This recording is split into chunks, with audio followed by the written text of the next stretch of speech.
तो स्वागत है आपका अपनी classes exam study with you में। बच्चों आज एक बार फिर से हम लोग धमाकेदार क्लास आप लोगों के लिए लेके आए हैं कक्षा 9वीं 10वीं 11वीं और 12वीं के बच्चों के लिए हिंदी ग्रामर।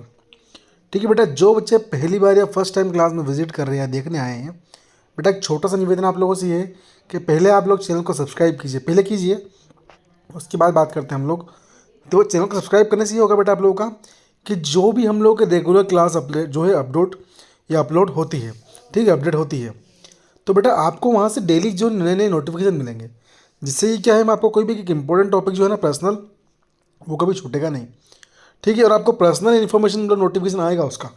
ठीक है बेटा, तो थोड़ा सा कोशिश आप लोग ये कीजिएगा कि जितना हो सके उतना जो है अपने जितने फ्रेंड्स हैं उसको रिकमेंड कीजिए, जिससे क्या होगा बेटा, फ्री ऑफ कॉस्ट क्लास मिल रही है, कोई पेड कोर्स नहीं है, और बिल्कुल हर एक टॉपिक बिल्कुल डीपली, या हम बोल सकते हैं कि बिल्कुल आसान तरीके से समझाया जा रहा है आप लोगों को।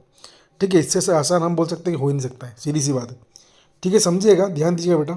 देखिएगा क्या बोल रहा है बेटा, आज का हमारा टॉपिक है कि रचना के आधार पर वाक्यांश या वाक्य के प्रकार बताइए।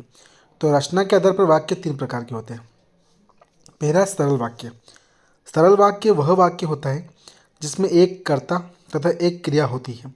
जैसे अनुराग स्कूल जाता है, तो अनुराग क्या है यहाँ पे, अनुराग करता है, परंतु क्रिया क्या हो रही है, स्कूल जाना। ठीक है, तो ये क्या है, सरल वाक्य हो गया हम लोगों का। ठीक है, वहीं बात करते हैं हम लोग संयुक्त वाक्य की। तो संयुक्त वाक्य क्या है बेटा हम लोगों का, जिस वाक्य में दो या दो से अधिक मुख्य तथा स्वतंत्र उपवाक्य होते हैं वह संयुक्त वाक्य कहलाते हैं।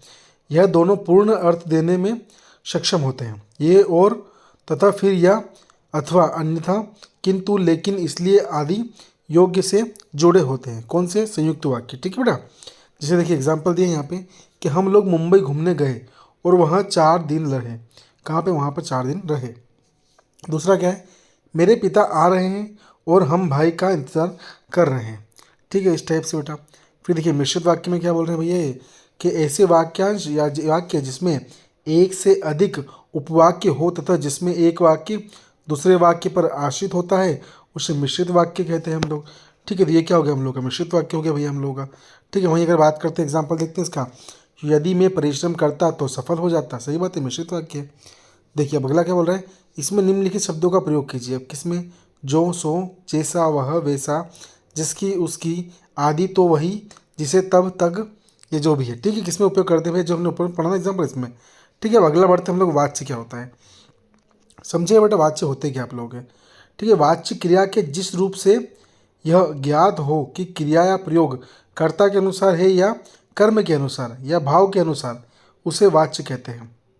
वाच्य का शाब्दिक अर्थ है बोलने का विषय। ठीक है, जैसे रमेश खेल रहा है। ठीक है, तो रमेश क्या है भैया, एक वाच्य है। अब देखिए वाच्य के भेद कितने होते हैं। तो वाच्य के मुख्यतः 2 भेद होते हैं। पहले है कर्तावाच्य और दूसरा है कृतवाच्य। ठीक है, देखिए कर्तवाच्य क्या बोल रहा है भैया हम लोग का, कि देखो कृत्यवाच्य बोल रहा है कि जिस वाक्य में वाच्य बिंदु कृत है उसे कृतवाच्य बोलेंगे। वाक्य बिंदु क्या है, कृत है, तो सब लोग क्या बोलेंगे, कृत वाक्य बोलेंगे। अब एक है अकृत वाक्य। अब अकृत वाक्य क्या होता है, देखिए पहले इसके एग्जाम्पल पढ़ लेते हैं कृत वाक्य के, कि बच्चे खेल रहे हैं, सौरभ पुस्तक पढ़ रहा है। ये क्या है, कृत मतलब क्रिया हो रही है। अब अकृत मतलब क्या है, जिस वाक्य में कर्ता गौड़ लुप्त होता है उन्हें अकृत वाक्य कहते हैं। इसके 2 भेद होते हैं। ठीक, कर्मवाच्य और भाववाच्य। अब देखो कर्मवाच्य को पढ़ते हैं हम लोग। कर्मवाच्य क्या है हम लोग का बेटा, तो कर्मवाच्य जी बोल रहे हैं कि जहाँ वाच्य बिंदु कर्ता न होकर कर्म हो वहाँ कर्मवाच्य होता है। इन वाक्यांश में तो कर्ता ही नहीं होता, उसके साथ से या के द्वारा प्रयोग किया जाता है। जैसे किसान के द्वारा फसल काटी गई, किसके द्वारा काटी गई, तो किसान के द्वारा।